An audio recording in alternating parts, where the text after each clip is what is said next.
Welcome, welcome, welcome. How is everybody doing? It is October 22nd, 2025. This is RambleCast. I'm your host, Cody Toombs, and with me I have Corbin Davenport. Hello. And in true pro mode, I have just realized my laptop is not plugged in, and in a second I'm going to have to reach behind the monitor to do that. That will not be a problem. However, also not plugged in is Corbin. No, I don't know what that means. You're coming through just fine. How's it going, Austin and Carson? Good to I'm see you plugged guys here. in like a consciousness sort of way. I'm just like full. I'm not here right now. I'm not present. I have no idea what's going on. Fair enough. Yeah, so actually what really wasn't plugged in, this is somehow turning into the immediate transition. What was not plugged in for, what was it, about 12 hours was AWS. I was also going to make that transition, but I didn't know if you were going to talk about anything else first, so I didn't. But I'm glad. I'm glad someone did. I would like to have talked about something else first, but as anyone here is about to find out, we're actually really short on topics this week. So Yes. yeah. So if you have something cool you want to talk about it. Yeah, Um, and bring it up. Who knows? Maybe we can turn that into topics. Anyway, but while you introduce this, let me plug in my laptop. Okay. So the extremely funny news was, I believe this was on Monday, on the 20th. Amazon Web Services, or AWS, had a big oopsie, and they had a outage that lasted for several hours, and then had knock-on effects for everything using AWS, because even after they fix it, there's still a backlog of network requests or like database syncing or whatever. So all this stuff takes hours to fully fix, and maybe McDonald's has to reboot a server on their end or whatever. So the end result was that a ton of stuff was down late Sunday night US time, early Monday morning, throughout Monday in the US. I'm saying like US Eastern time, it was global, but I'm talking about the time frame I was aware of. And if you went and looked at Down Detector, it was like all of Amazon's stuff is on AWS, obviously, because that's how you do vertical integration. So Amazon, the web store, was having issues for people. Alexa voice assistant was down. I know someone who works at Whole Foods, and they were saying that their order system wasn't right. He was like saying, please don't order things at Whole Foods right now. It's really stressful. Everything's broken. And then obviously all the third-party companies using AWS for anything was down. So a lot of streaming services, the McDonald's app. I saw Robinhood was having issues for a while. They had a notice in their app. FanDuel was down, which that's a good thing. Good job, Amazon, taking that down for a while. Cut some people off. But like Venmo, Blink, which is Amazon's security cameras, just a lot of stuff. Austin says, lost my Chipotle free guacamole coupon due to AWS. That's very sad. I'm sorry. So yeah, it was down for a while, and I had the health page open here, but I believe the initial issue was DNS, and then something else popped up that extended the outage. Oh yeah, they updated the page. Yes, so it was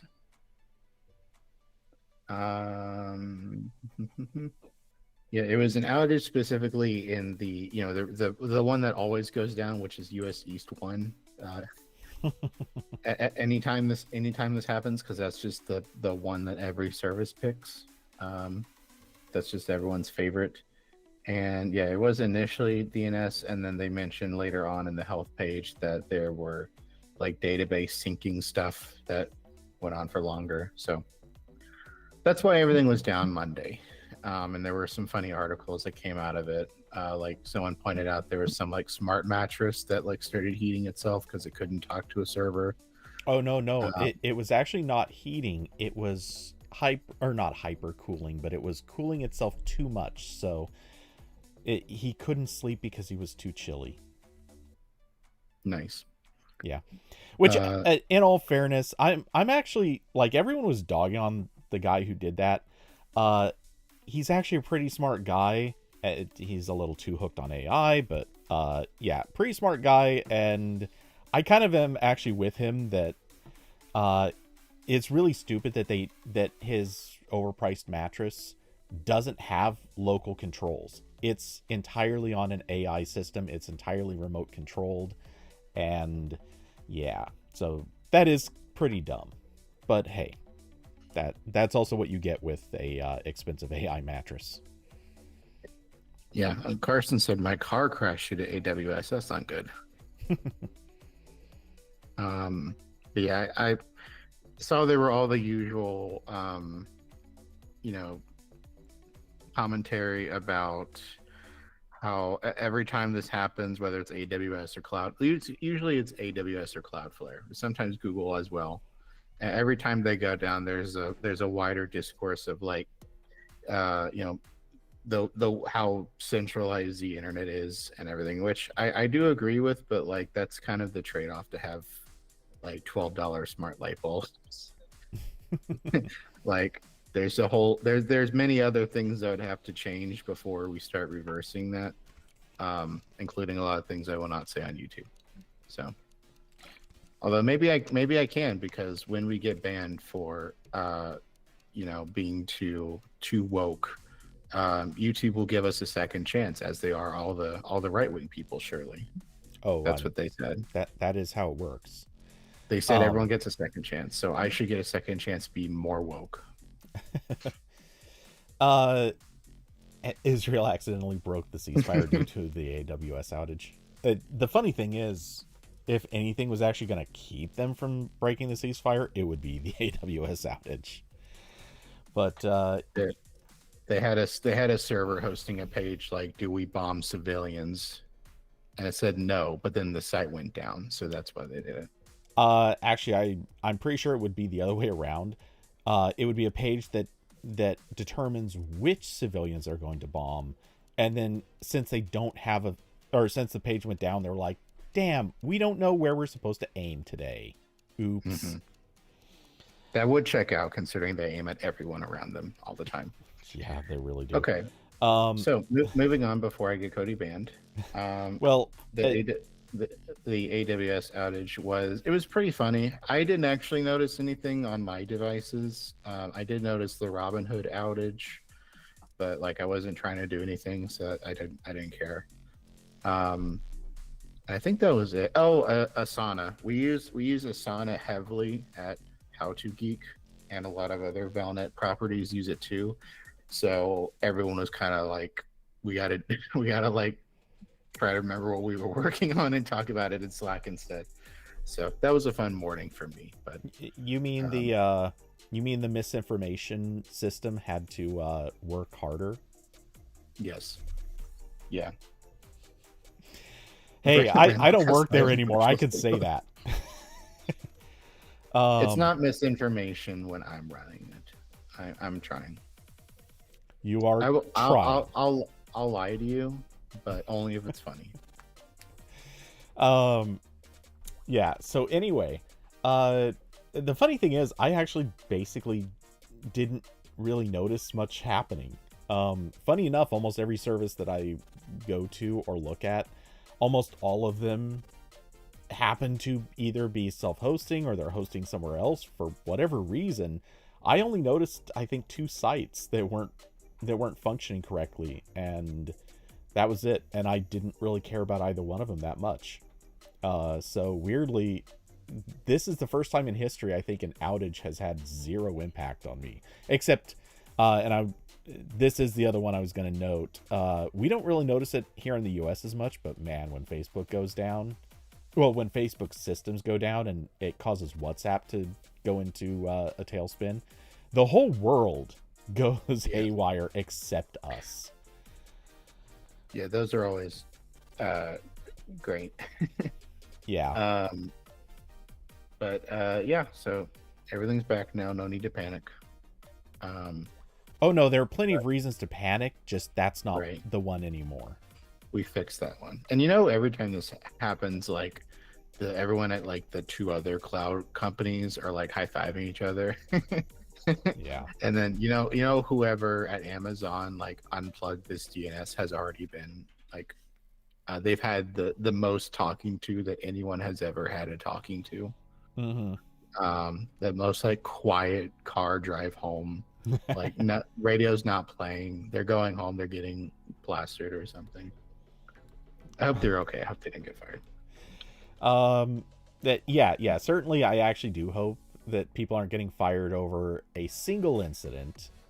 Um, though the fact of the matter is there have been a few incidents in the past that I can't remember when it was, but I do remember there was one that happened with Google several years ago, and they kind of acknowledged what happened.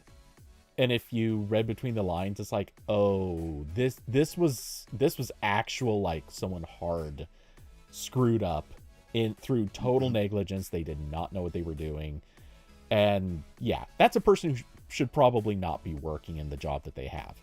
Not saying they shouldn't be working, not saying that they should completely lose a job, but they should not be doing the thing that they were doing.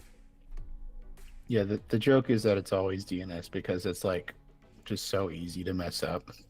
Like someone typed in like one wrong digit on that IPv6 address and now no one can text each other. Yeah. Well, that being said, the other version of this that we've seen and heard of many, many times is like major company like their DNS registry just it elapses because someone forgot to pay a like $12 bill. The Google one. Yeah. That was sick. Yeah, that one was particularly silly. But it happens. So yeah, I don't know what to make of that. But anyway, so there's not really a good answer to this. Like we rely on the same companies over and over again. They're huge. At this stage, like whole companies are built around building sites on AWS. Like this is just a thing that is going to be kind of persistent. It's not going to go away for at least a couple decades at this rate. So, every time AWS has an outage, we all do. We all expect it. It's just going to be, hey, here are like 800 other services that just go down as a result. Yep. Infrastructure do be crazy sometimes. Yeah. And I guess going to the main topic, which is the Galaxy XR headset.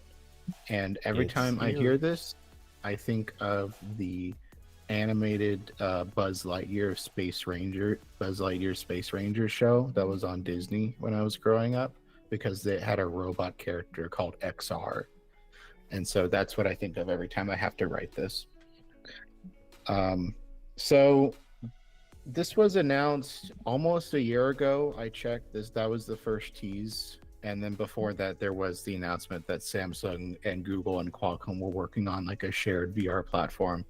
But Samsung showed off this headset first almost a year ago. They they brought it up a couple more times. And then I believe last week was when they announced this event was happening. So it was the announcement of the announcement, which was another announcement from the other announcements. But it's finally here. We don't have to talk about announcements anymore. It's a thing you can buy with your real money if you want to. And this is the first Android XR headset. So this is Google's new mixed reality software platform based on Android.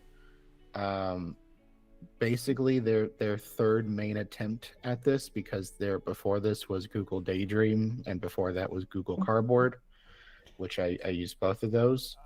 Rest in peace, Daydream. I'm going to argue that Cardboard was a novelty thing. Yeah, it was definitely like a mode in like a couple apps. It wasn't like Yeah, it was kind of a a bug. gag. Yeah. And then this is Samsung's kind of second attempt, because they had the Gear VR stuff, but that was kind of a weird case where it was like half and half partnership with Oculus, and then a lot of that technology just got integrated into Oculus. So weird, development path there. But Gear VR as like a standalone thing died. I think around like the S10, Yeah, somewhere around there. So in that neighborhood. anyway, so both Samsung and Google are going into this with failed VR platforms under their belt, and I hope they've learned from those. Obviously, it's a different market now. It's not that different in the fact that these are still niche products that have not, really replaced phones or laptops for anyone, but it is a market that exists, and this is a platform and a hardware product that was very clearly made in anticipation of competing with the Apple Vision Pro. And now we're in the fun spot where the Vision Pro has completely failed. And here comes this competing product like a year later, 2 years. When did the Vision Pro happen? Uh, Uh, it was more like a year ago, maybe a it year and a was half. released. Yeah, it was released February 2024 in the Okay, US. yeah, so year So and a half. year and a half. So this is kind of a weirder product, I think, than it would have been under the expected circumstance of the Vision Pro doing okay. And my initial impression is I think they've learned a couple lessons, but also this uh, will have the same problem as Apple, where there's got to be more headsets at more prices. But I think we can get to that later and just talk about what this headset is first. Okay, Uh, so let's just break right into the price thing just to get it out of the way, because this is the first model. Straight up, it is the one that we have to talk about right now. And as you can see right there up at the top of my screen or display, yeah, this thing is a whopping $1,800, or if you care to be specific, $1,799.99. Why? Why? Just make it 1,800, you freaking clown. Seriously, can we not do this penny crap when something is over $1,000? I'm just I saying. I wish I could remember the company that emailed me. I think it was a couple months ago, because I wrote either a deal article or a news article about a product, and I rounded up the cents to the nearest dollar, and they were asking me to fix it, and I laughed at that email and then I ignored it. I But I don't Yeah, remember which company that was, but it was very funny. But I would have yeah, ignored it so too. this is $1,800.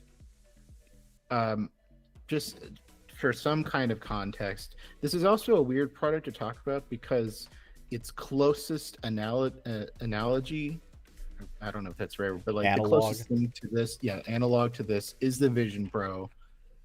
But because it's like a failed product, like I don't even really feel like it's worth comparing to, because just no one's gonna buy that as it exists right now. So kind of the better comparison here is this is $1,800 for a self-contained mixed reality headset. So this is not a thing that you got to plug into a computer or a console to do things with. It's like its own contained computer. So in this space, the closest thing to that like matters is the Meta Quest 3, which is $500. There is the Quest 3S, which is essentially the same product but like worse lenses, and I think that's 400 right now, or 350. And then the Quest 2 is also kind of somewhere in there, but it's like old and very cheap and not good. And then on the sort of like not self-contained part of the equation, there's stuff like the PlayStation VR 2, which I believe is 400, which is only a VR thing. Like, I don't believe it has augmented reality capabilities, and it's intended to use with just a PS5, but you can get an adapter that Sony sells to use it for PC. And then there's also a couple other headsets like the Valve Index, which is $1,000, but it's actually not sold right now because Valve is supposedly about to release a replacement that is standalone, is the rumor. So that's kind of not a comparison point that's helpful. So a lot of comparisons that aren't like exactly equal footing. Obviously, if you zoom out, $1,800 for a nice VR headset is extremely niche. Like, that's just a thing that it will not be considered by the vast majority of people right now. Even though it seems to be nice, I think like I think like comparing this to the VR headsets I've seen, it is pricey because of the standalone stuff. But I do think this does a better, like an okay job of backing up the price.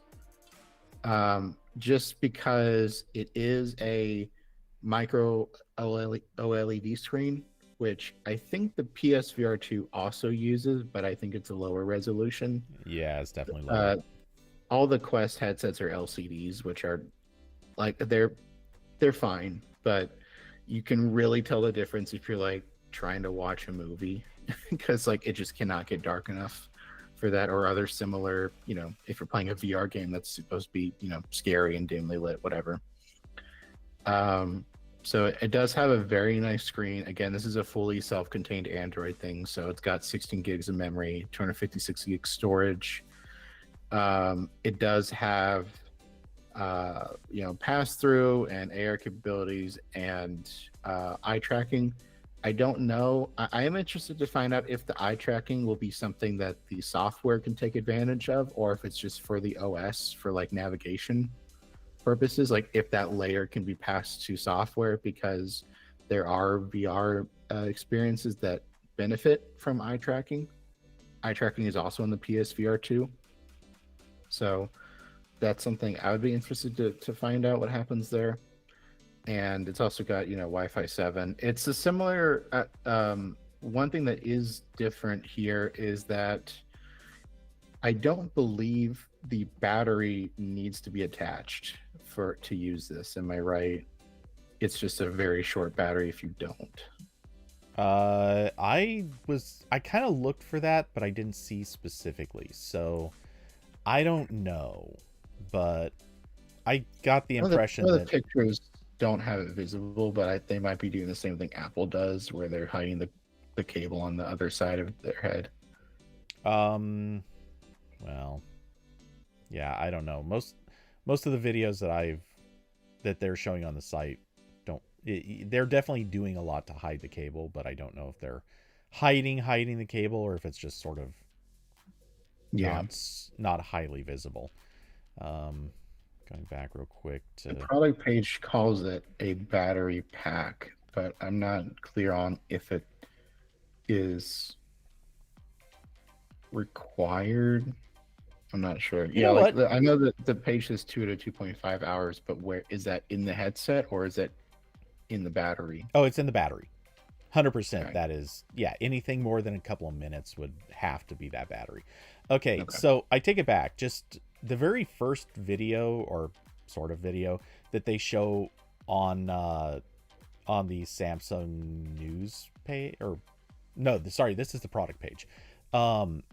It's got a guy watching an F1 race from the front for whatever reason, and playing tennis with a virtual player and all that stuff. You can clearly see the cable.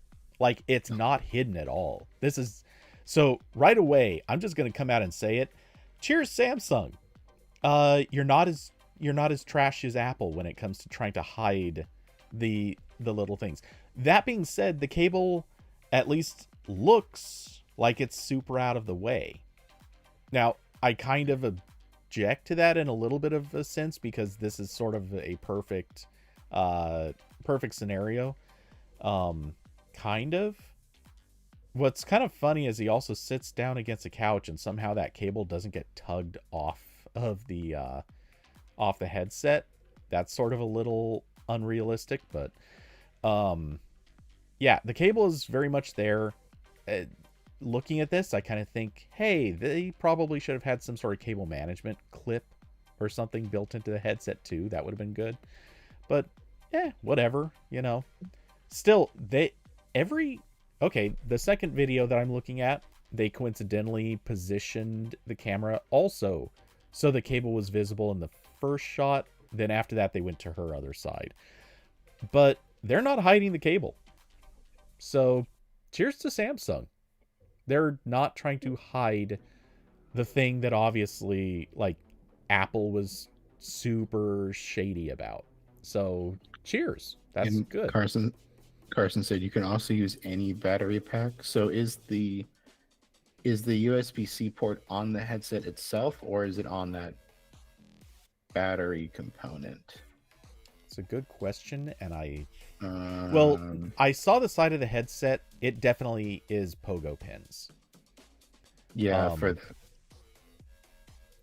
So okay. Yeah, it right looks there. like the connectors are on the battery, which I believe is what Apple also does, which is it is annoying just from the perspective of, like, there's a cable that is, you know, always has to be attached, and maybe it might get caught on something if you're not being careful. But, like, I think that's what every VR headset should be using, just because the alternative is having the weight of a battery on your face, pressing against your face with the screen behind it. So, you know, maybe Samsung or someone else could make I've seen for the Quest headsets, there are companies that make battery packs that are attached to the back of the head thing, which then gives you better balance between the head part is not pulling down on your face quite as much as if it's just the headset and nothing else on the back side.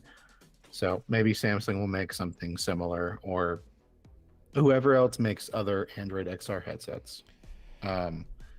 Carson said, I checked in person. No, Apple's battery pack is non-detachable. I can't use any other battery pack on the AVP. Okay. Yeah, so you can't, I know you can't use any other battery pack on the Vision Pro, but in theory, if you don't mind doing something as stupid as this, you can hook you can plug their battery pack into a different USB-C battery pack. So then you're walking around with two battery packs on you. You can do that and it will pass through power. But you're just I mean, at that point, it's like a little UPS for your at that point you're walking around with like a battery pack in each pocket, and you're dual wielding battery packs. Like you may as well be carrying around two beers, one in each hand. Like this, it's getting stupid. Yeah, I mean, I've gotten there with my Quest because I have the built-in battery I think lasts for like maybe 2 hours, and then I have this portable battery that I've had for forever from Aki, and it's very pocketable. So this is what goes in my pocket most of the time when I'm playing. So yeah, I think people coming into this might be like, oh, it's dumb having the battery hanging from you, which, like, I agree, in a perfect world that's dumb, but, like, again, the alternative is battery on your face, because that's the only other place it can go, or on the back. So I know that this isn't a one-to-one point, but I kind of got used to this idea many years ago, because I did this review never actually got to go up, sadly, but I did review a FPV drone, actually technically two of them, and with those, exact same situation.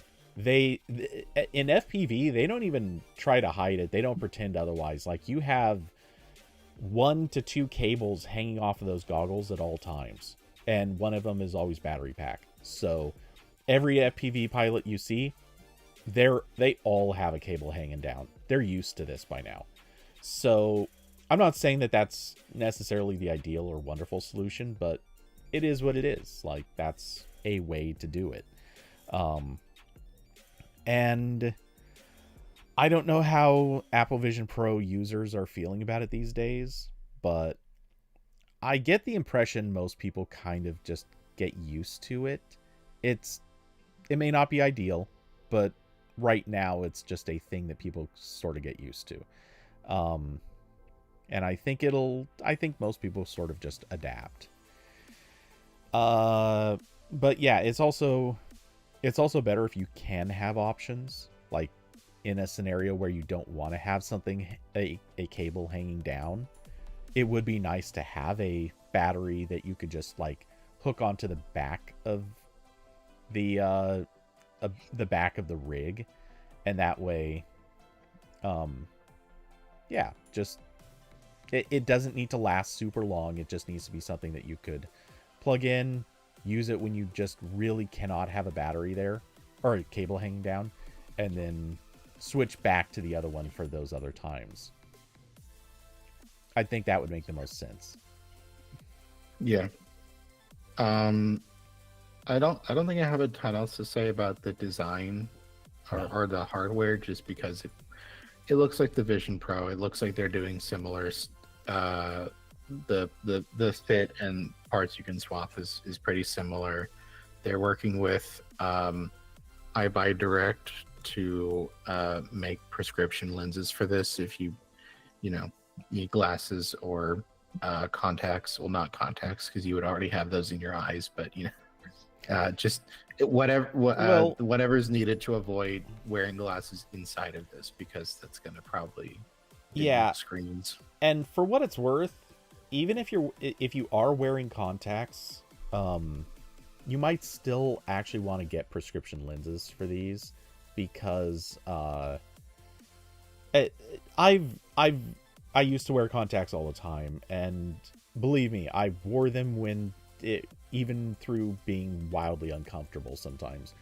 But at a certain point, if you're staring at screens that close for that long, it does have a tendency to kind of exhaust the eyes even faster. So having lenses built in might be ideal.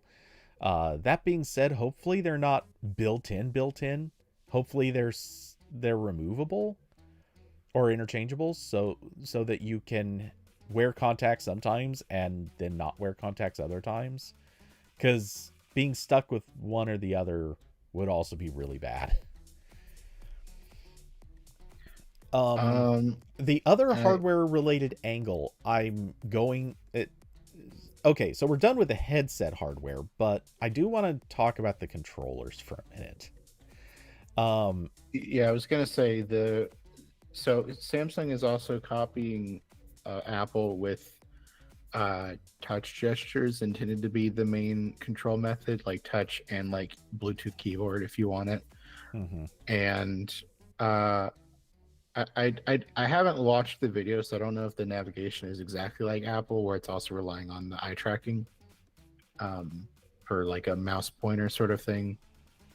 But the one of the key differences here in strategy between Samsung and Google and Apple is that Samsung will sell you controllers. They made controllers for this that look like the Quest PlayStation VR controllers, but they are not included.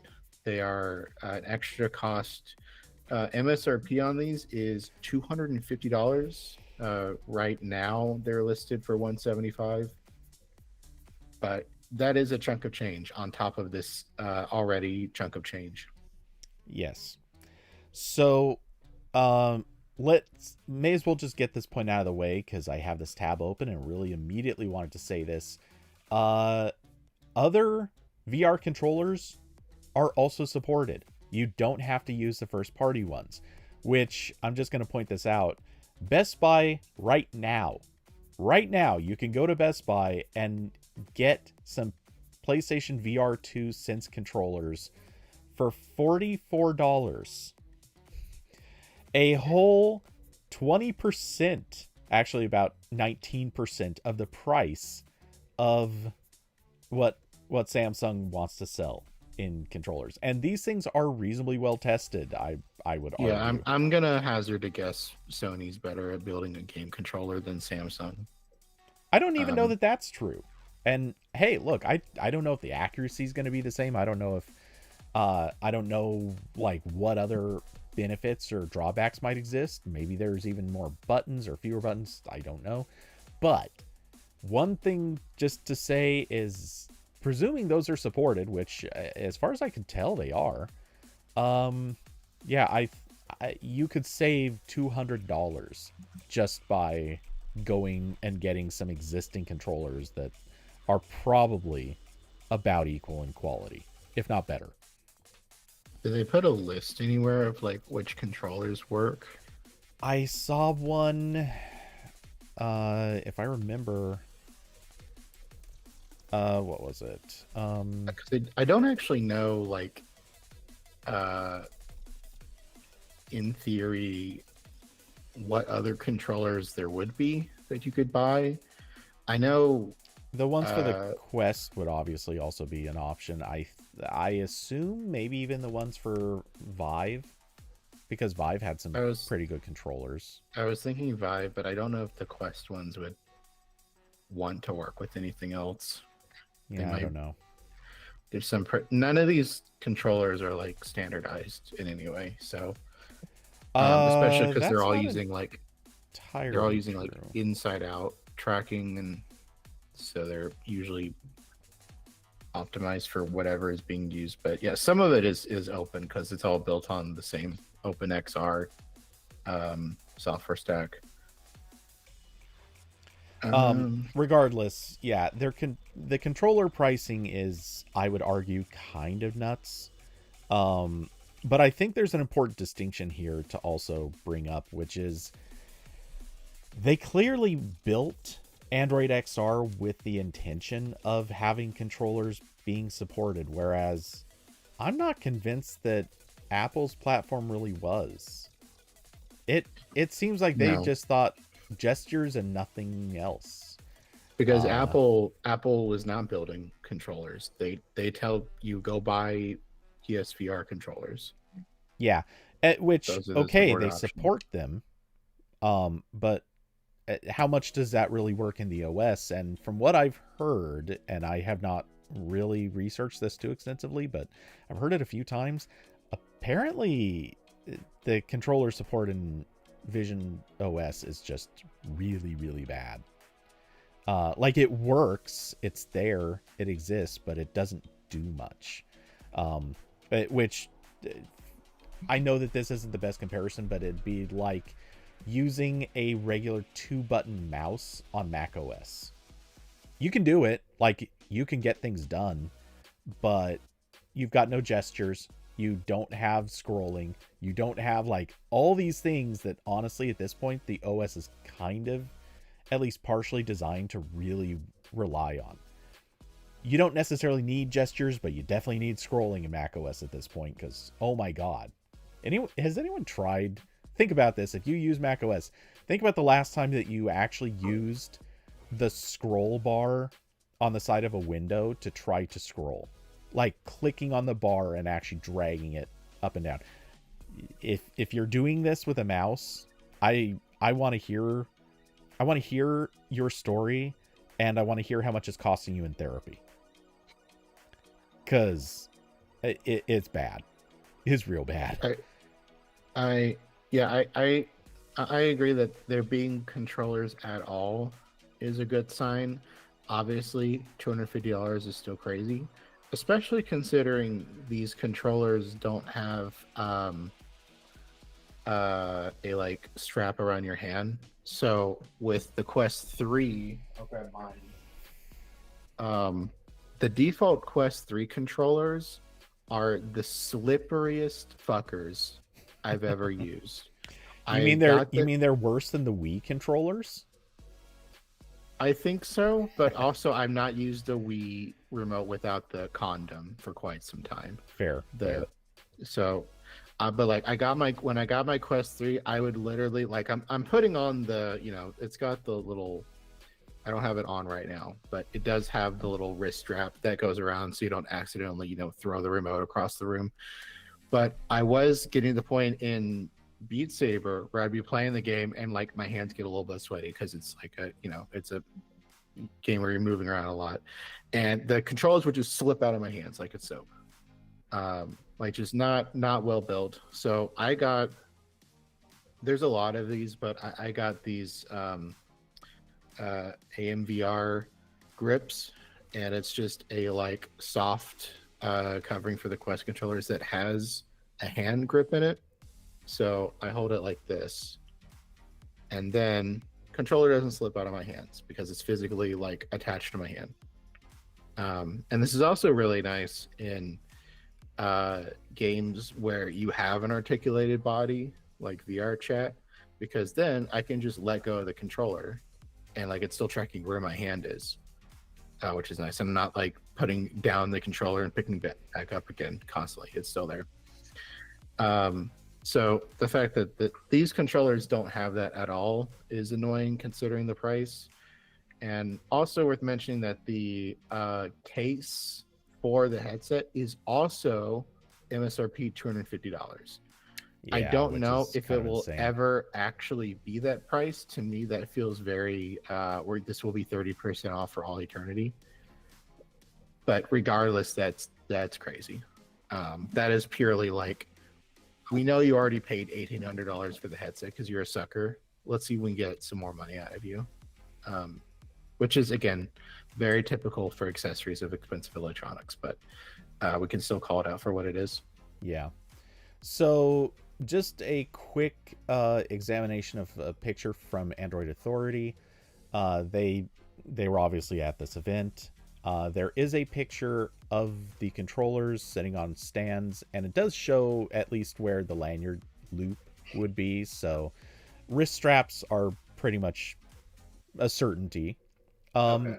And I would argue... I mean, I would hope so. Because again, like if you don't, it is very easy for those to slip out of it because they're built, like just to sit in your hand. You're not like gripping them really. I would argue also when it comes to like adapters or something that people could augment the controller with, I'm sure those will eventually come. There will be accessory makers that come along and are like, hey, if you're willing to spend an extra $40, we made plastic add-ons or silicone or whatever that will augment the shape of the controller so it sits better in the hand, it's a bit more grippy or whatever. And to be fair, you could even just put grip tape on this and it probably won't slip out of your hand super easy. Yeah, so I don't love them, but I don't have anything like this to compare to, so I'm not going to judge too harshly. I just think the price is insane. Because there's no way it needs to cost that much. Yeah, for $1,800, it should just be in the box. But again, like the fact that there are controllers makes me feel more optimistic. I guess we'll talk about that if we want to talk about the software, if we're done with the... I actually want... you just said for $1,800 it should be in the box. I just had a thought that I feel is interesting. Maybe this isn't an interesting thought, but I'm gonna go with it is. And this is probably more of a topic that would come a little bit later, but when you're the first device on the market for a specific platform or ecosystem or something like that, just do it. Put it all in the box. Like, seriously. Because you know who cares about this? Maybe the users don't. The developers do. You want to develop an app for this platform, your first question is going to be, well, what do I have as input methods? And when you realize, here are controllers that like 70% of the customers aren't going to get. Okay, well, should I develop something that could use a controller? What if the only thing I want to develop would rely on a controller, and I know that I'm just like limiting my audience by massive amounts because they don't have these. They're not going to go out to get controllers to buy my one app. So when you start doing those calculations in your head, that's a problem. This is a mistake not to include the controllers. I'll just say it over and over again. I really think the smartest thing that Google, Samsung, and Qualcomm could have done is effectively make this platform and make it cheap enough that they are, by any intents and measures, they are subsidizing it. They should have treated this like a game console. They should have Google should have subsidized it, because, and I was going to save this topic or this aspect for later, but I'll just say it now.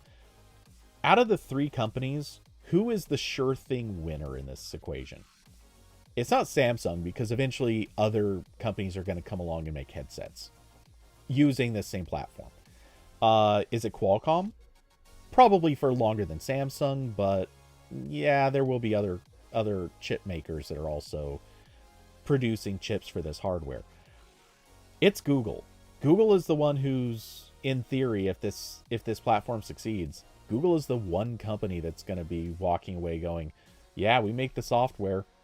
That's it. Like, we win as long as other companies come along and keep making hardware to run our software. And they'll have the Play Store, which is where most of the apps are going to be sold and where transactions are going to be happening. So Google gets the win if this is successful. Google should also be subsidizing this. And the way to subsidize it is, like, sell this at $1,800, but include the damn controllers, include the case. That's it. Now that I've argued that the really rich companies should spend money. Yeah. I mean, I agree. I've said this a couple of times that I think it's a mistake that they didn't come out of the gate with a Quest 3 like device for a Quest 3 like price. Yeah. I think that's already on the upper end, kind of what like a normal person would spend on this stuff. Especially not having tried it. That was me, where I think the Quest 3 was available when I got my Quest 2, but I was like, I don't know if I want to spend $500 on something I'm not sure is going to be useful to me.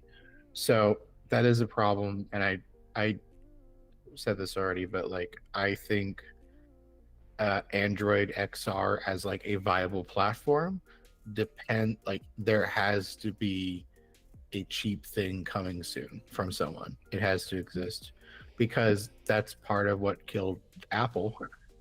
Is there is a very limited subset of people who will pay $3,500 for their headset, and there is no cheaper version on the horizon. So that market is not expanding. In fact, it's shrinking, because fewer people have $3,500 to spend now than they did a year ago. So for there to be a platform, there's got to be a cheaper thing coming soon. So I hope that's being worked on. I don't fully agree that Vision Pro has failed, at least not to the level that you're saying it. I do think I think it's in bad shape. If there's like, again, once there's a cheaper thing, it has a chance to come back, or something else that is not on the horizon at all, because every rumor we've heard about Apple is like they don't know what to do with. Well, that part I think they is just true. slapped a new chipset in there and called it a day. Yeah, that part I agree, and I think is very true. Where I get caught up is, I think back to like the Apple Watch, which is not the best comparison point here, because there were already smartwatches that came out, and they obviously had been reasonably successful, or other smartwatches had been reasonably successful. Let's find a good background to put on the screen. Okay. But when it came to the Apple Watch, their first attempt at it, let's be honest, it was pretty easy to make fun of, because it was actually pretty bad. There were people who liked it, but I think those people were just predetermined to like most Apple products anyway. And most people who were being sort of objective about it most of them came away saying that it's okay, but it's not good. Like it wasn't a actual good product yet. And it took Apple 18 months or 2 years or whatever, but they revamped the software. They went back to the drawing board on a lot of stuff, and now undeniably the Apple Watch is like the crazy huge cell component that nobody can walk away from. So Apple Watch is kind of proof that they can circle back and fix their mistakes. With the Vision Pro, I think they have a lot more land to traverse. It's a much higher hill to climb before they reach that point where they can actually convince people that that's a good product that they should get. With Galaxy XR, I think no more gold models too. Jeez, that oh my god. I honestly, there's a part of me that wishes Apple had kept that up, because I think it would have it was just pure comedy gold to just endlessly make fun of the hey, here's the watch for the dumb rich people. Also, anyone who bought one, like, that is the signal. That is the ultimate signal. That is a person you should talk to just long enough to trick them into paying for your dinner and drinks and never talk to them again.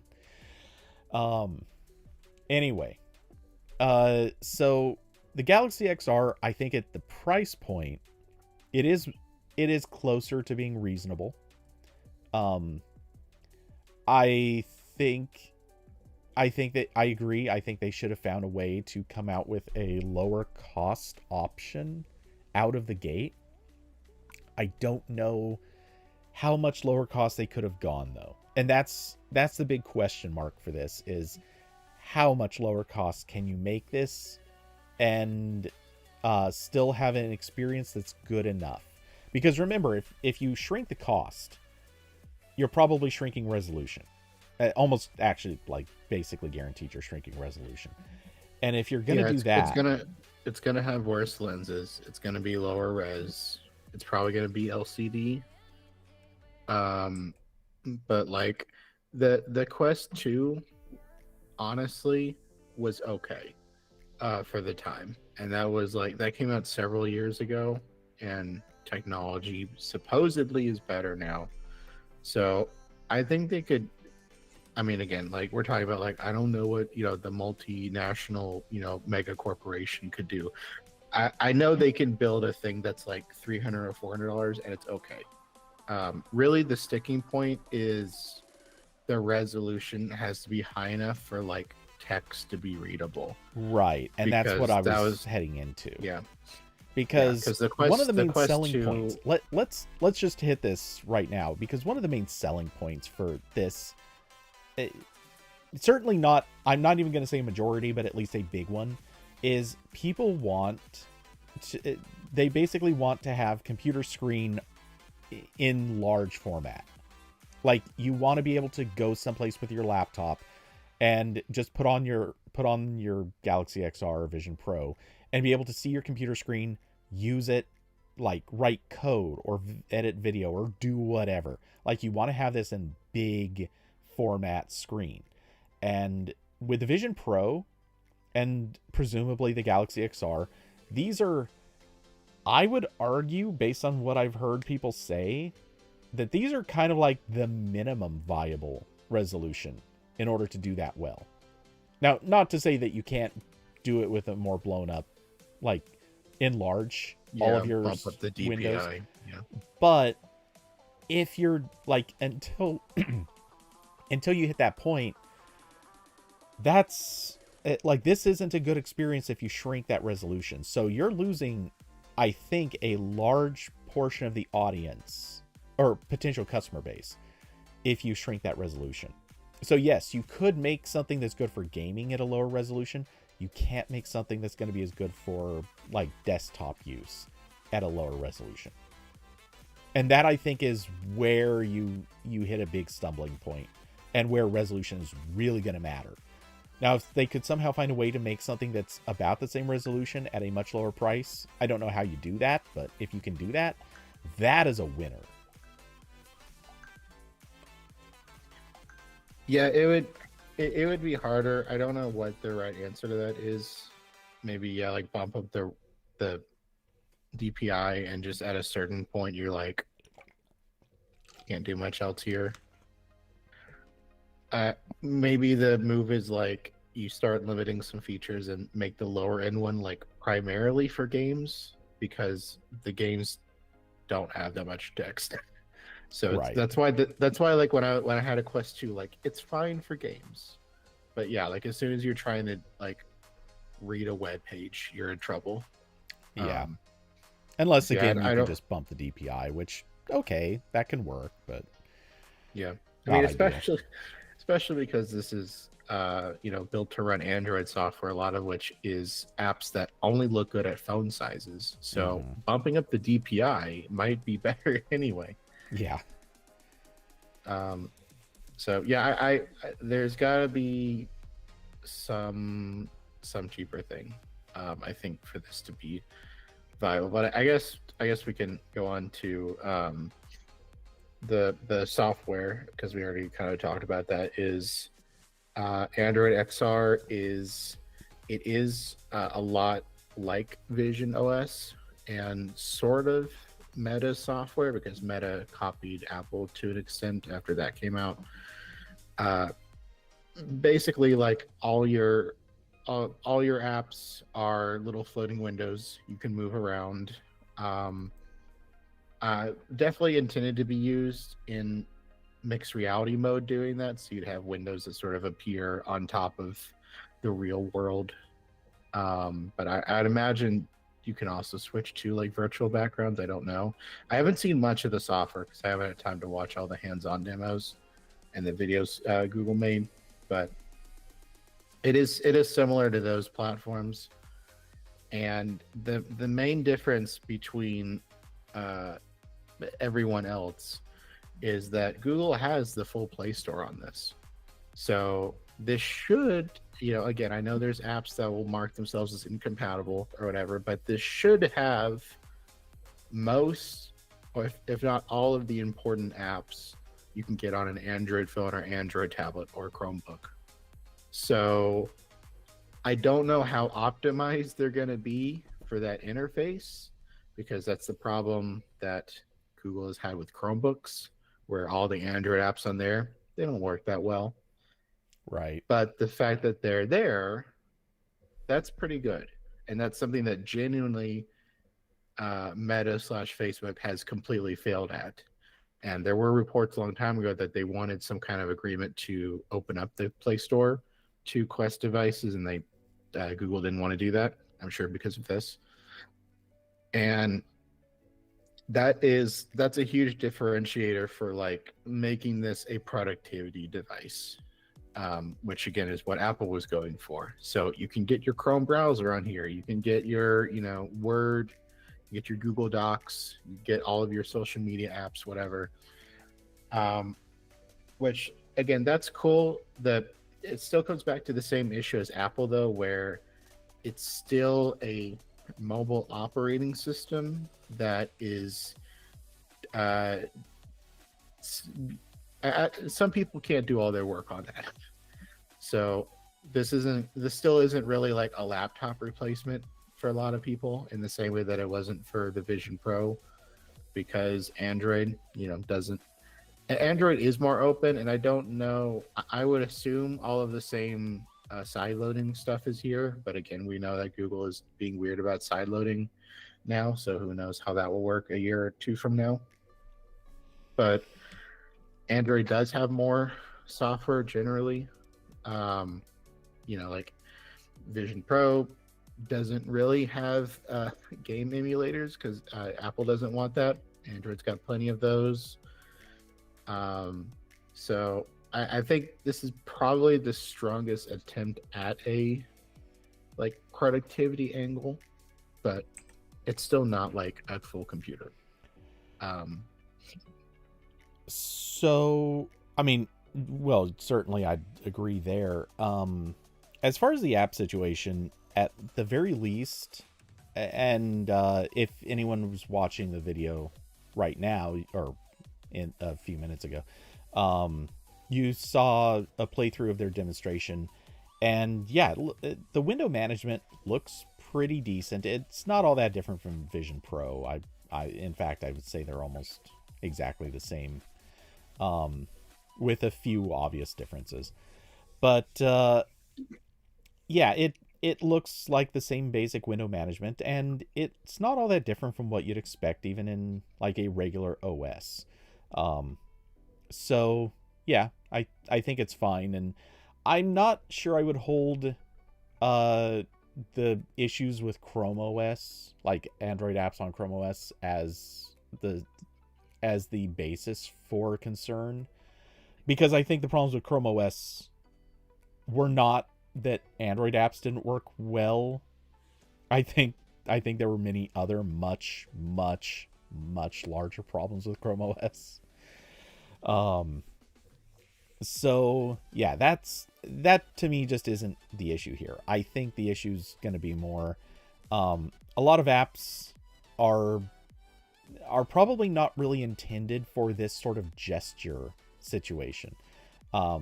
So for example, when you're using your phone, how often do you get onto a list and it's like, okay, I just need to fast scroll like 6 pages down or something? Are you going to be able to do that very well with gestures on the XR or even with a controller? No. It's like that sort of fast movement on a screen is not really going to work out well.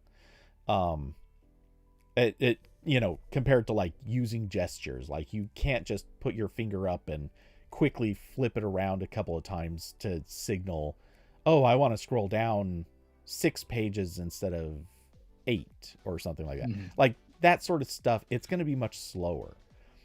So your input methods are going to suffer one way or another. Which isn't to say that there aren't going to be some advantages. Because let's be honest, on a phone screen, you have touch points. That's it. You do not have gestures beyond.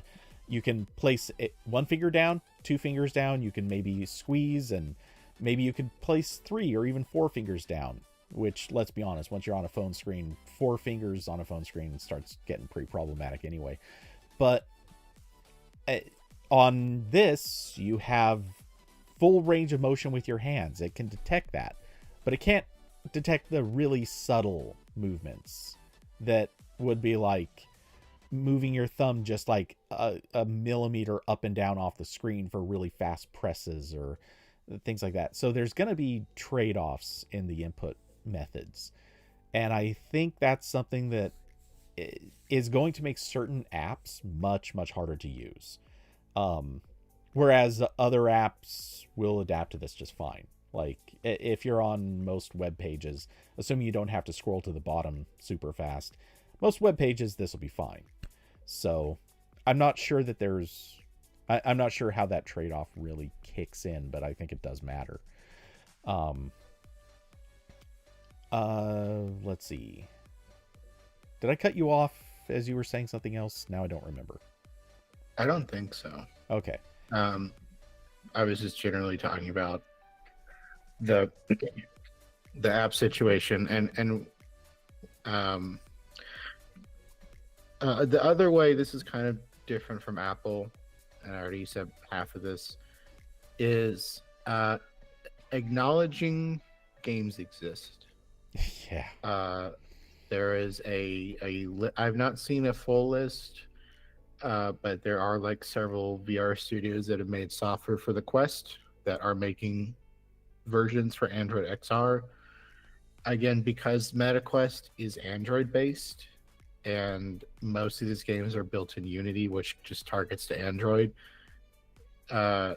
Porting shouldn't be a big issue. Really, they're just swapping the SDKs for Meta's store and proprietary components for Google's equivalents.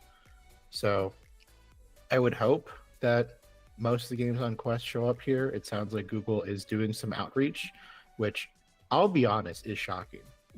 Because Google has also had this attitude constantly of like, if you build it, they will come, and then they never come.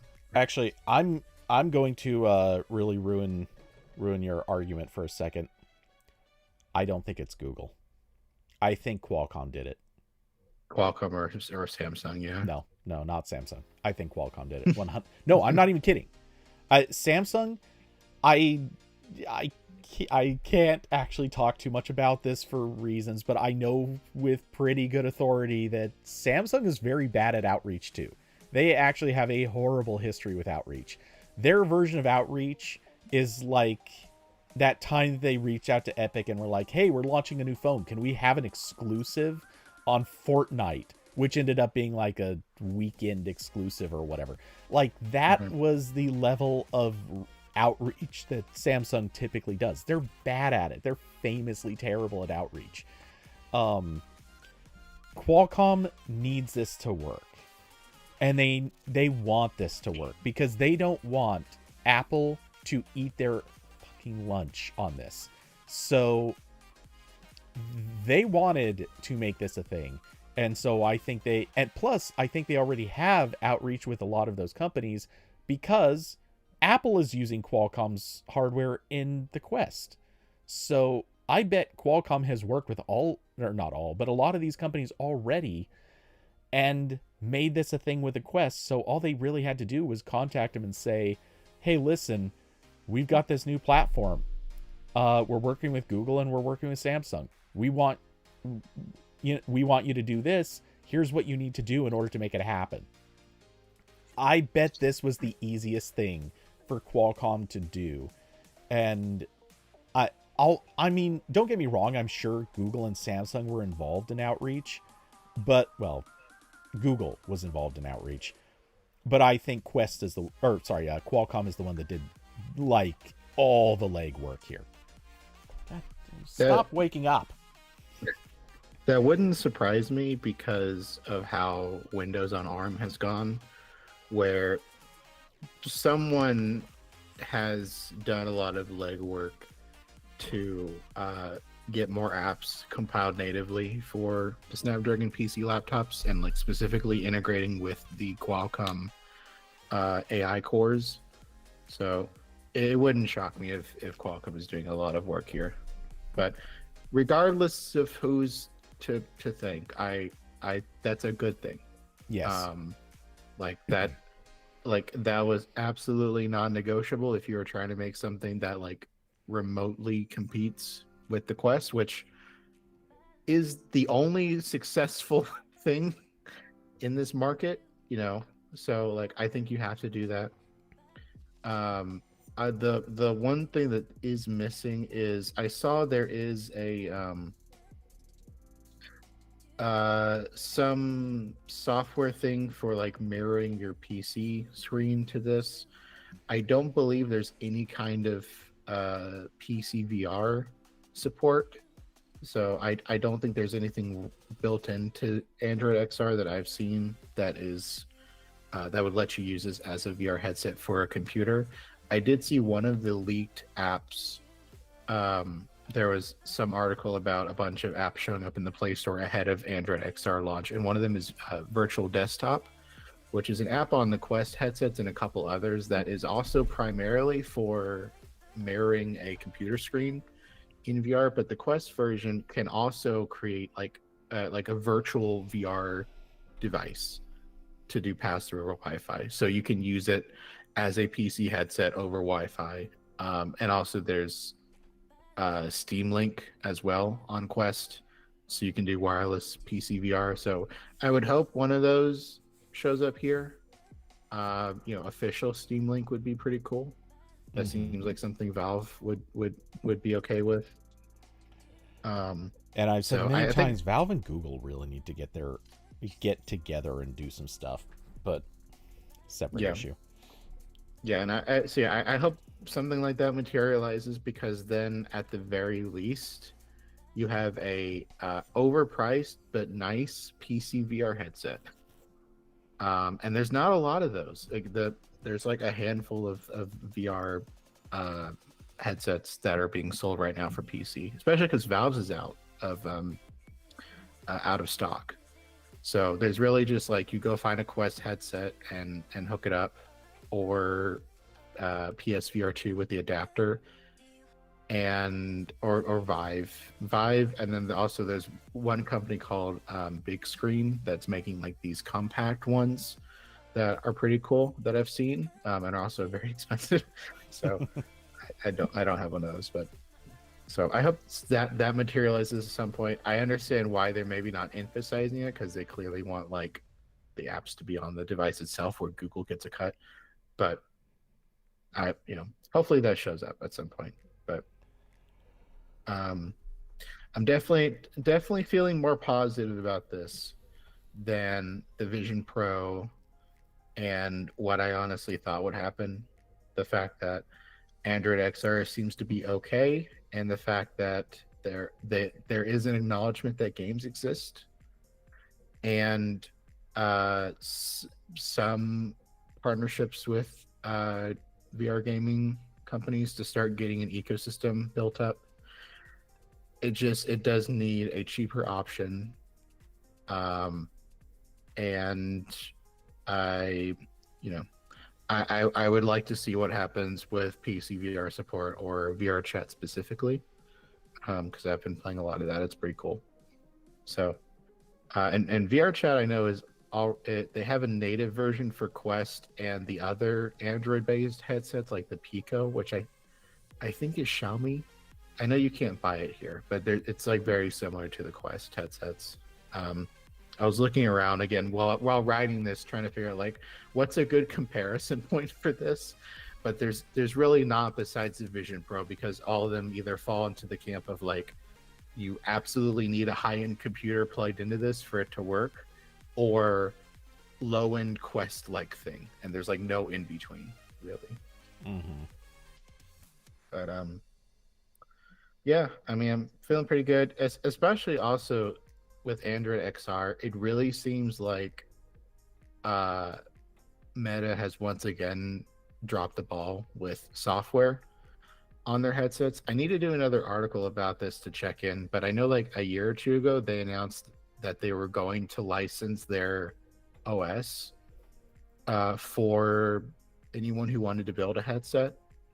And I think they talked about like, I don't know if they ever like said any companies that were signed up to do this, but they were definitely pitching this ahead of this. Like they wanted to be the first one with a licensed operating system for standalone headsets. And I don't think anyone has made a headset with that software.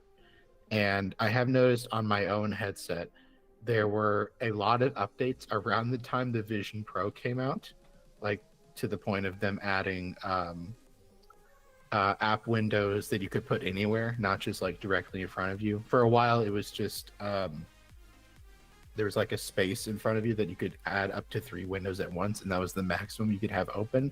But now you can drag and drop them wherever. They added that and a couple other improvements, and then it seems like they kind of leveled off. And I think what happened was the Vision Pro didn't, it wasn't a huge success. They're like, oh, good, we don't have to try quite as hard anymore. We don't have to preempt this. So it kind of seems like they've dropped the ball, and I'm not really happy with the current state of that software. It is kind of janky for me. So it sounds like this is more polished, which is interesting. So, I don't know. Maybe, whenever there's like a cheaper one, or if I, come into the possession of like a couple $2 million, I'll buy this. But realistically, I'm waiting for the cheaper one, and then enough of the software I use on the Quest to show up, and then I'd probably buy it. But yeah, I don't have those millions of dollars yet. Look, I'll say right out, I don't want to say I'm excited by Galaxy XR and even by Android XR, but I want them. I would like to at least, I want to try this out, and not just like in a store, which Carson, man, I'm jealous that you at least got to try it in any capacity. and I want to try it, but I want to spend like, honestly, I want to spend like a few days or a week just wearing it and trying it and seeing like where's the story here, where this is the thing that where this is the thing that people are gonna say, oh yeah, I actually need this. Or like, does it improve work? Does it improve playtime? Does it improve does it make any sort of sense to use this over anything else? Right now, and you know, how many times have we had to say this? Right now, I don't know what the story is for this. And that's not to say that they aren't doing some cool stuff. Like, I'll switch back to their presentation. This was one of the things that they did. They had a flyover over New York City, and you should buy one and return it. I cannot. I can't afford to put something like that on the credit card in the offhand chance that like the billing date comes too quick or something. Nevertheless, like the flyover view is really cool. It's what you could theoretically have using Google Maps or Google Earth already, but you know, it's a little bit more streamlined, a little more convenient. That alone is cool. And I want to give them a little bit of distinct credit and also call it scary that they had this demo where they AI generated the inside of a restaurant, but the restaurant is like fully 3D rendered in some wacky way where like as he's walking around or moving around inside this restaurant, there are glasses on the table, and like as it's shifting perspective, the glasses are going in front of each other and moving around like it's the real world. I don't know how this is AI generated, but it's honestly kind of terrifying that they're able to do this, because this is the stuff that should not be possible yet. Like there are twinkle lights. I don't know if anyone could really see that. There are twinkle lights under these umbrellas, and they're like moving in relation to other stuff. Like there's a difference there. How that's possible, I don't know. Anyway, that's not even really related to the goggles, but or Android XR, but there's something really impressive about some of the stuff that they did to show off in this demo. And there were a lot of things that they showed off in the demo that are definitely more AI focused, which fine, you know, like I guess there was that bit where he had the photo of his dad and they colorized it and made it a video, which okay, we've seen that stuff. But some of the other things that they showed off, like this platform feels like it's more of a complete idea than what Vision Pro was. Vision Pro was just, we made some cool hardware. Here are a few demos that kind of work on it. Now everyone else should do something. Everyone else go prove that this hardware should exist. Apple threw away their opportunity to make a compelling argument of this is a product that you actually need. No, I have yet to hear anyone turn around, except for the faithful cult members. Outside of them, like no one has come around and said, "Oh yeah, this I can see the future. This is it." Whereas, I'm not convinced by Galaxy XR. Their presentation did not make that a compelling, like, here's a thing that everyone's going to need. But at least I come away from this going, okay, you haven't convinced me, but at least I don't feel like I know it's not the future. Vision Pro, I knew it wasn't the future coming out of that. Or at least I felt like it wasn't. This, I'm at least open to the possibility. Which is certainly not it's not it's not a high bar or not high marks. That's not speaking to this being a good presentation or uh a good product, but at least it's not a condemnation either. Like, they at least managed to get the cynical side of it held at bay. I'm not automatically hating this just because there's no presentation of what this actually needs to be in order to make this useful. I don't know if I said enough there, but yeah, I don't have anything to add to that. Just I think this is a stronger start than I was anticipating. And I hope there's affordable hardware in the future to continue that momentum. Again, because I've said a million times, I would really like Meta to not have ownership of this product category, among other things, because they suck. Google now sucks a lot more than they did even a year or two ago, but it's hard to compete with Meta on that level. It's hard to compete with Meta. It's sucking. Yes. Like both of them are making like AI for, government drones to indiscriminately kill people, but that's not entirely fair. Meta is very bad at doing that. Yeah. They're doing the version of the bad thing that we all actually are happy about, where you make a bad thing very, very badly, so it doesn't actually work. They're just bilking the government for money.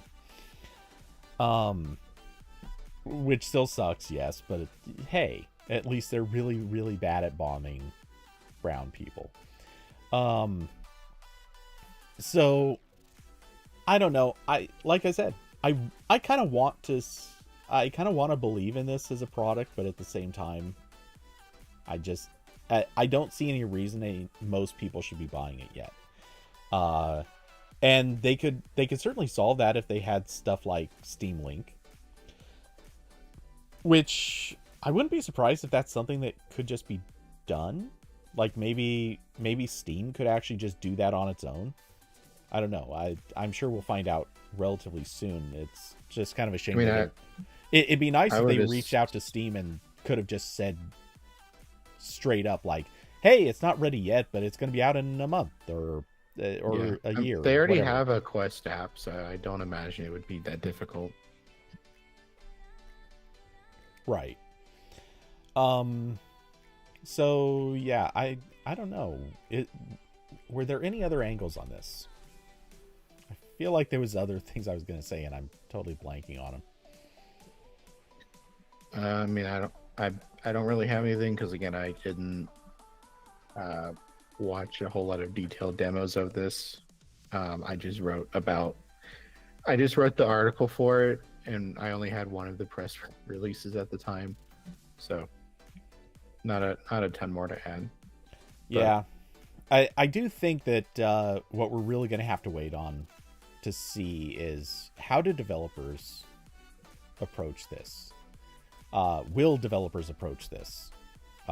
Is this something that developers are going to look at and say, hey, we saw what happened with the Vision Pro, and we just don't want to invest in something like this until we see the companies investing in it and making it easier or making it cost less. The counterpoint, again, if a developer was already making anything for the Meta Quest, like, it is such a low cost thing to just turn around and say, all right, we replaced the store APIs, and yeah, all we had to do was recompile it, and now we've got it out there for this whole other platform. That's a pretty good sales pitch for developers. Which unfortunately is what, like, I think every VR studio has had to do like 10 times, because there's been so many platforms that have showed up and then died. Like I can't imagine how many times they've had to switch out SDKs in like Job Simulator because that was on Steam and Quest, and the original PlayStation VR and all that. So I think they're unfortunately used to it, but hopefully it's a painless process. And I think it would be. I don't know if they've done this. Maybe they did, but it would be pretty cool if they just flat out made like a shim of like Meta's APIs. It said, "Come over here. You just have to click recompile once." Honestly, or not at all, if it's an API. Well, so here's one fun thing. If you're using, I know Unreal does this. I believe Unity does this, and probably some of the others. They actually have the store APIs built into their frameworks, so you don't have to do all of the same coding with like the Google Play API that you would if you were just sitting down building a game from scratch. You're actually mostly using their store APIs, and then when you compile it, you just set the target and it picks the correct thing to go with it. Now, that's not to say that there isn't still a bunch of work you have to do on the back end and all that stuff, but those things are easy. Like that's a couple days worth of work to make sure it's all working, and maybe another couple of days of testing. But yeah, that's a cakewalk. It's so much easier than having to do any of this stuff from scratch. So yeah, I honestly like replacing there is a shim, like if you're using one of the existing major frameworks. Yeah, I know Unity definitely smooths over a lot of this stuff. Pretty much all VR stuff is Unity. I don't know how much is built in Unreal at this point. But yeah. Wasn't Project Alex, wasn't that a Unreal? Maybe. But I know like pretty much all the I guess the best word is like currently supported. I don't know, like I know most of the Quest games are Unity. VR Chat is Unity. I know there's a couple. I want to say the job. I think maybe the Job Simulator game, or not Job Simulator. Power Wash Simulator for Quest was Unreal, but it's mostly Unity. Okay, so I don't know that this is correct because I'm just relying on Google's AI thing, but it says that Beat Saber was built in Unreal. Okay. It also mentions Horizon Call of the Mountain, Dance Central VR, Saints and Sinners Chapter 2, goes on a list of various others. Which Beat Saber I think is in a studio owned by Meta now. So I'm curious if that ever shows up on Android XR, but I did see one of the games that was coming was I think it's called Synth Riders, but it's like one of the very similar games. So I think it's fine.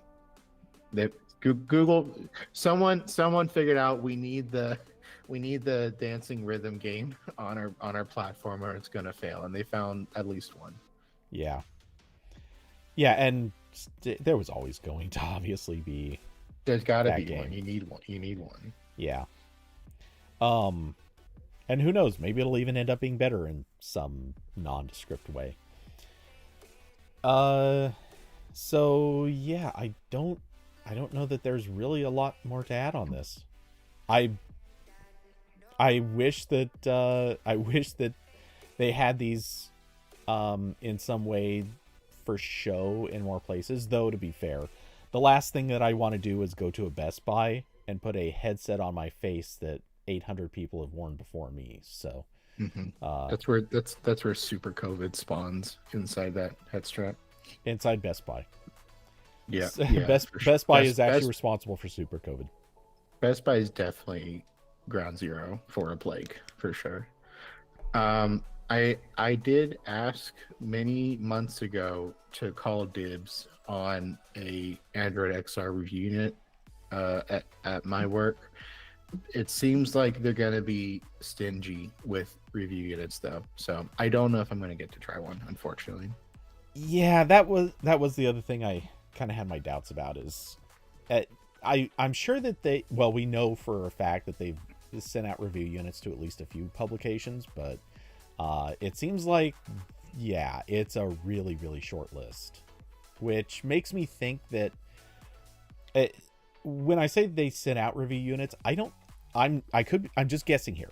I don't think that they sent them out. I think that what they had those publications do is come by, get a demo, and I bet they let the reviewer walk away with the unit. So I don't know. Maybe. We'll see. Maybe that's not how it worked, but it definitely kind of felt like that's what's probably happening. And who knows? You could always do like Carson suggested and just do a buy and return with it. Buy it, do the review, and then return it later. Or you could I'm sure this will never work with Valnet's current policies, but you could always do the thing where you buy it, get them to split part of the cost, and then you just commit to doing X amount of extra extra content around it. Yeah, that probably wouldn't fly. If for no other reason that I'm sure there's going to be about 7 people who buy this headset. So it's going to be so many more. The views of my articles would be maybe 2 of those people. So that'd be tricky, but I would like to try one eventually. I don't know when that'll happen.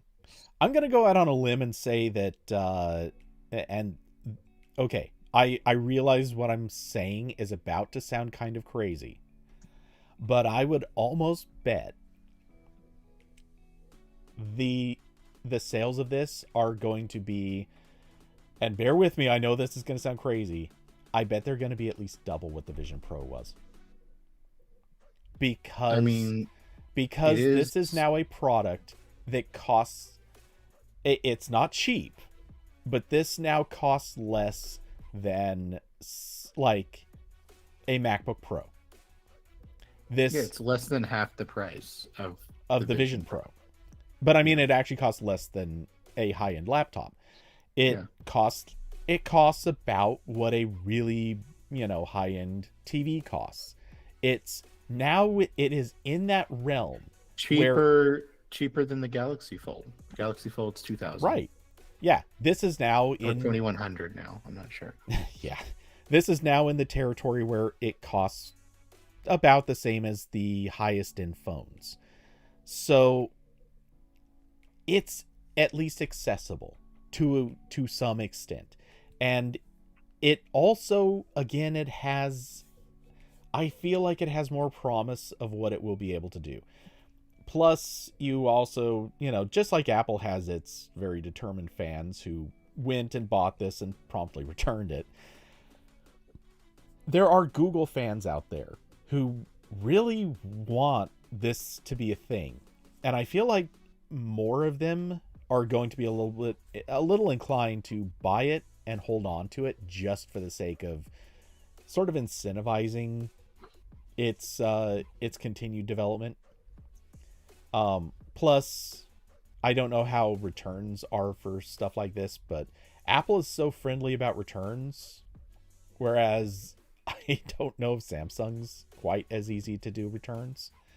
So there might just be a bunch of people who buy it with the intention of returning it, and then they missed like their return window or something.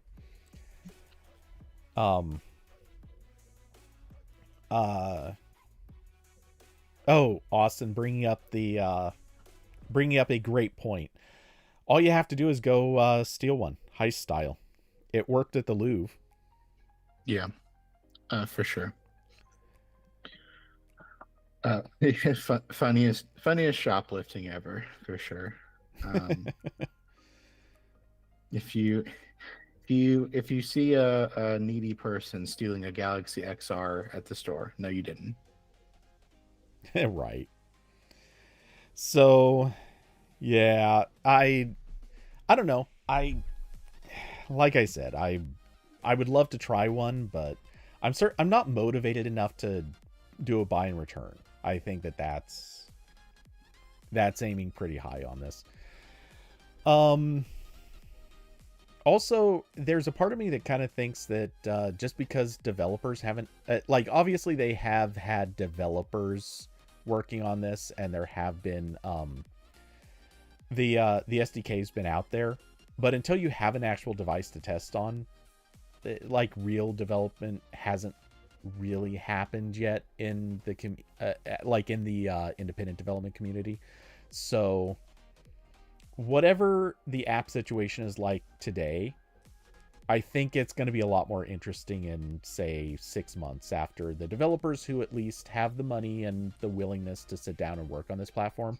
I think after they've toyed with it a bit, we're going to see some more interesting stuff within, say, 6 months. Whereas Apple, let's be honest, the Vision Pro, like, their situation for developers was not very good. Most developers came right out and said, like, it's a terrible platform to try to develop for with the simulator. And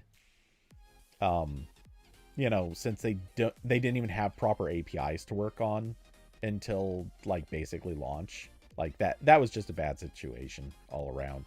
So it's obviously taken longer for the Vision Pro to get any sort of community, and by then it had already kind of bombed as a platform. So maybe this will be better.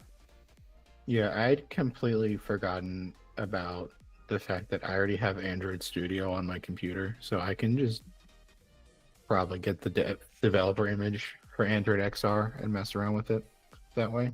Oh, absolutely, you can. I wouldn't bet on it being that useful or in telling. And I don't know if, and actually I'd almost bet against it having, like, the main UI. Like the UI that everything actually happens in on the Galaxy XR. Which also, that does spark one interesting curiosity to me. Obviously, back at the beginning of Android, every time something came out, whether it be tablets or watches or whatever, generally Google kind of came up with the interface, and Samsung would basically ship it unchanged. And then, as time went by, changes would start. Like, Samsung started putting their own flavor on things.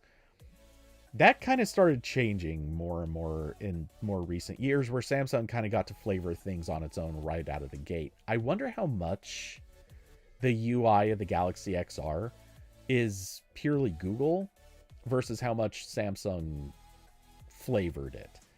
And obviously we don't know. It doesn't, it doesn't look very, like, One UI. No, it doesn't. Centric. It just looks like normal, vaguely material design. Which, okay, I am downloading the developer image right now. It is 1.5 GB. That's not even that bad.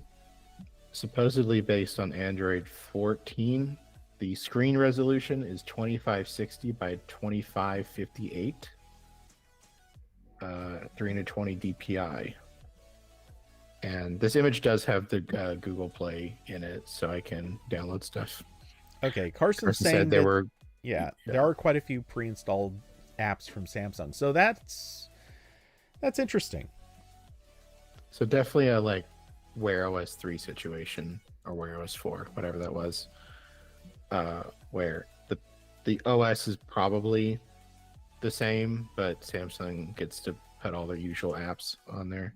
Like, I would imagine it has all of the usual like cross-device sync stuff.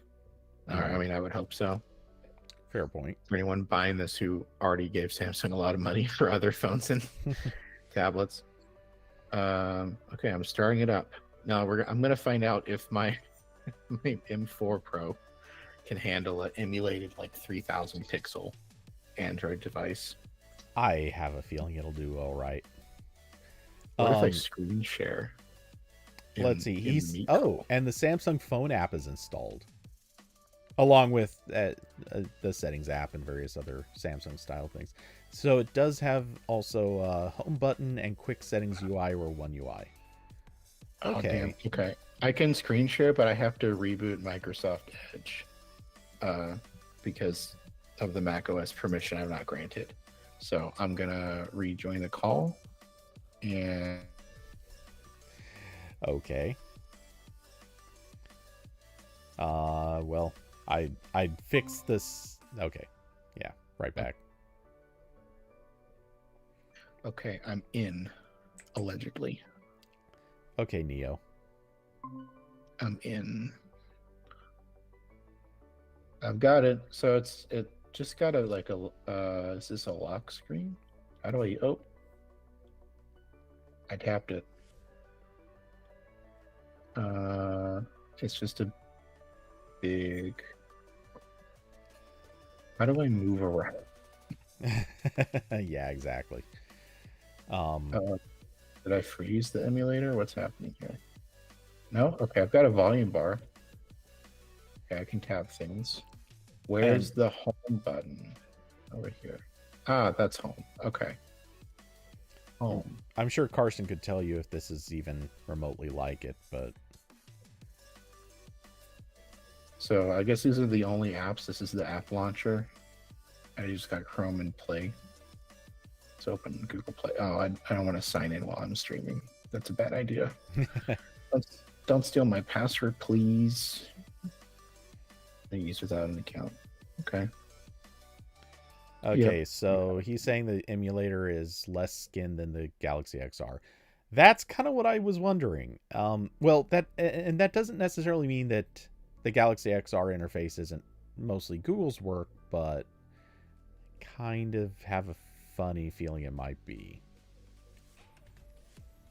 But again, like I don't know, Samsung has gotten more and more dedicated about skinning things, so I'm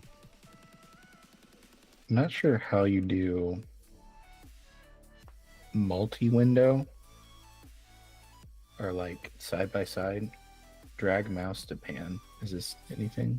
Oh no, that's panning in the VR environment. Okay, that's not what I want. Drag mouse to rotate, reset position. Okay. Oh dear. Change XR environment mode. Pass through on. I don't know what that means. Okay. wouldn't pass through be like the view?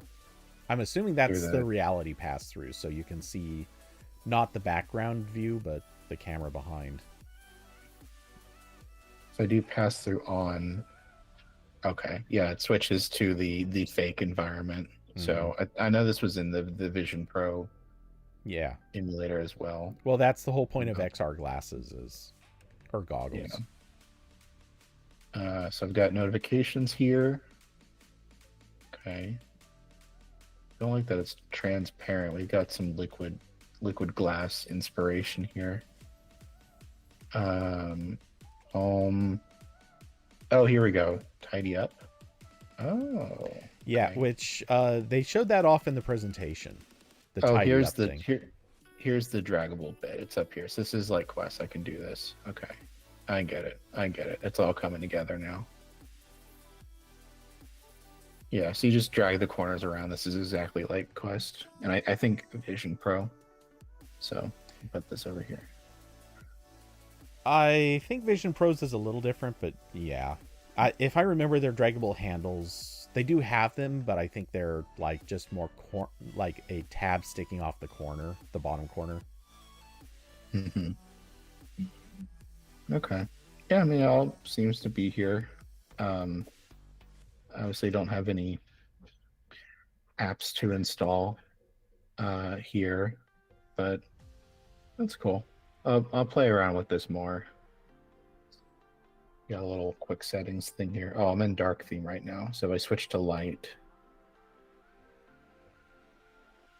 Okay. I've got light mode now. Screen brightness, screen recording, environment. So this is the fake environment. Yeah. I don't know. I wonder if you can change that in the settings, like which environment you have.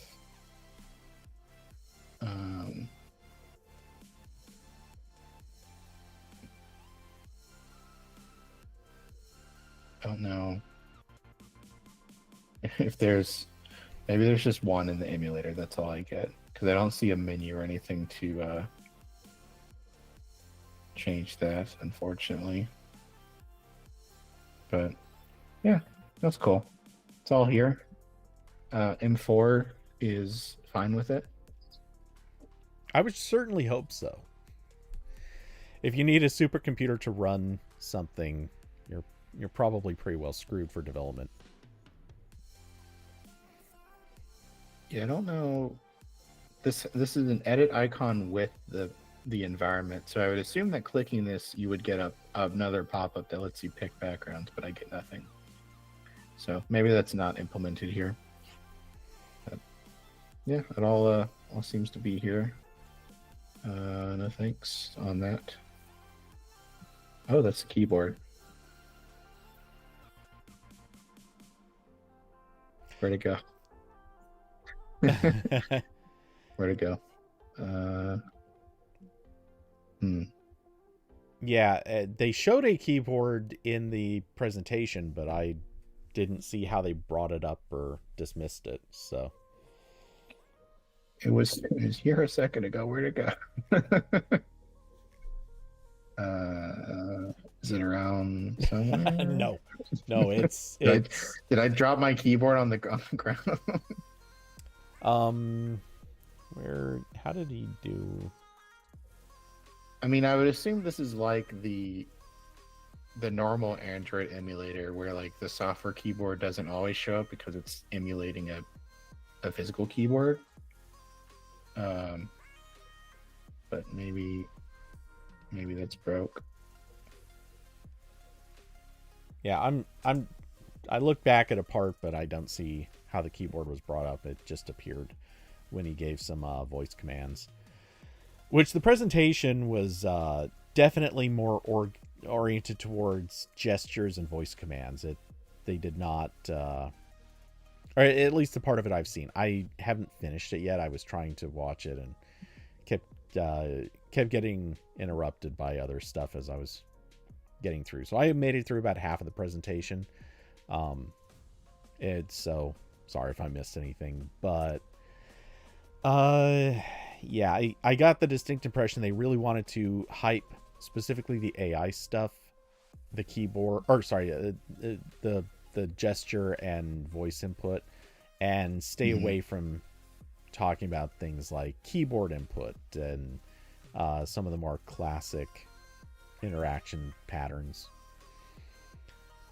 And I get that. Got little draggy bits. Okay, yeah, this is exactly like Quest. Change window size there. Okay. Yeah, it's seeming pretty familiar, and I assume if I go to settings, Carson says keyboard input was fine. Okay. Go to system. I'm gonna close the Chrome window here. Make this bigger. About. I still have to spam the build number. Yes. Okay. Of course you do. It's just like riding a bike. I never forget. I haven't had to do this in years. System developer options. Yeah, so all the usual suspects. Got my USB debugging. Yeah, I wouldn't expect this to be much different than regular Android in all this area. Yeah, I mean, really, just the ability to install an APK normally would be a huge upgrade over Quest, because Meta blocks that as much as they can. You have to like make a developer account and stuff if you want to sideload anything, and it's gross. Yeah, but I guess I can try that here. If I go to Chrome, I can just download F-Droid. That's just really easy. Well, I'm sure side loading is going to work like it normally would, because Yeah, otherwise Android Studio is going to have a pretty hard time uh, with most of this stuff. yeah. I was Which, see. I'm P.S. assuming the Google, don't process. kill side loading. Yeah, yeah. I'm assuming the process in here. Oh, my download just went away. Is going to be similar to a phone. If I tap on the file, yes, I got to go to settings and allow it like normal. Which this UI, I guess maybe on the real one, there's depth perception that helps here, but there's really no border on these windows or drop shadow or anything. Mm-hmm. They're all kind of bleeding together. I assume the depth is fine. Okay, yeah, I just installed it, opening it. Yep, I got F-Droid on here now. Neato. And then all my apps are in, yeah, here. Okay. Yeah, seems to work. That's pretty cool. You heard it here first. Corbin's sold. He's going to go buy one of these right away. Yep, as soon as I get $1 million. I Not like because that.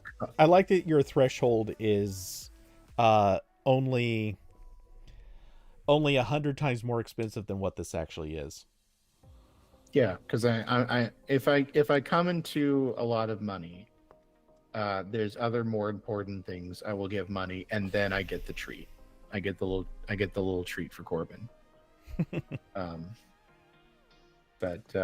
Yeah, okay, pretty cool stuff. I guess I'll try to extract like the Steam Link APK from my Quest later and put on here and see what it does. I would assume that's not going to work and crash because it's missing APIs, but Yeah, plus I think that's probably like the emulator's going to not just be missing some APIs, but I have some doubts that would function very well, because it's yeah, probably actually expecting to deliver on whatever. Anyway. Yeah. Yeah, and maybe I don't know, I'll play around with this. Maybe there's some weird way I can hook up virtual desktop to this and use the Android XR emulator through my Quest. Because I know people did that for Vision Pro. They were like getting the Apple emulator to run through the Quest. So I'll play around with that. That should be fun. And stop presenting because I'm out of things to present. Indeed. So yeah, I think we've exhausted this topic. I don't know what else to say about it. Yep. Even got a surprise demo. I completely forgot to that was an option. Yeah. Funny enough, we somehow managed to talk for 2 hours on literally just 2 topics. Mm-hmm. That's the RambleCast guarantee. We don't have much to say, but man, we're gonna say a lot about it. No. Yep. So yeah. Again, I think we both want to try it. Neither of us want to spend money on it. Which hopefully that isn't the universal opinion that everybody has going into this, because if nobody buys this and keeps it, it could be ugly. What I do have a feeling, though, is on that note, I have a feeling there are going to be so many YouTubers that are doing the buy and return on this. There will be lots and lots of videos popping up in the next however many weeks. A lot of people comparing this, I'm sure, to the Vision Pro. A lot of people comparing this to the Quest, any particular iteration of it. Yeah, there's gonna be a lot. So we'll probably be hearing a lot of opinions in a very short time. Yep. All right. So with that, I think it's time to wrap up. Corbin, anything you'd like to bring up, mention, talk about, say? I do have a new article on the space bar. I'll put that in the YouTube chat. I made a website with Apple iWeb. and you can go visit the website and then read about me making it and read about how awful on a technical level it is. And also my experience getting GitHub to work on Mac OS X Snow Leopard. That makes sense. Also, and I'll share this to Discord a little bit later, but I remembered just before starting the stream that I should just, out of curiosity, check what the Amazon affiliate interface looks like, because I said I would be doing that and showing this off so people can see. So here we go. This is what it looks like. It's pretty uninteresting, but there are now at least a few things showing up in it. Obviously you can see a chart that shows like how many clicks were made, and also shows like an earnings thing, which this method of doing two things on a chart with different scales, not to me the best interface, but hey, whatever. I'm not really here to super judge that. But the thing that obviously we've mentioned before and highlighted is, yes, when somebody orders something through an affiliate link, it does show the item with a link to the item. So again, huge thanks to Austin for picking up the ultra wide through my affiliate link. You're awesome. That being said, I'll try it the next time I buy something. I don't know when that is, but well, cool. Thank you. Some point. But yeah, so far 2 things appear to have been ordered. The other one being some banana plugs for electronics work, which, yay, cool. Getting slightly closer to those 3 items that I need in order to at least keep myself in the program. And then under the ordered items, it just shows like that's, I guess, what's actually been shipped. Not really sure what the difference between these 2 tabs is supposed to be. Regardless, I have no idea who ordered what unless someone tells me. So and there is some degree of anonymity. But yeah, that's pretty much it. There are other screens, but they don't show any more than this. At least not from what I've seen poking around. So yeah, anyway, if anyone is interested in ordering anything, of course, you can click through, you can go to my site, click through any of my recommendation links, and that certainly helps. And if you want to help out a little bit more, give me a quick heads up on the link, and I will add it to my site with some recommendations, and that earns more. Anyway, so that's how the affiliate system works with Amazon. And as always, if anyone would like to support the channel through direct means, there are links down below to Cash App, Streamlabs, and Patreon. Of course, huge thanks to supporters of the channel: Carson, Austin, David, Diablo, and Alyssa. Y'all are awesome.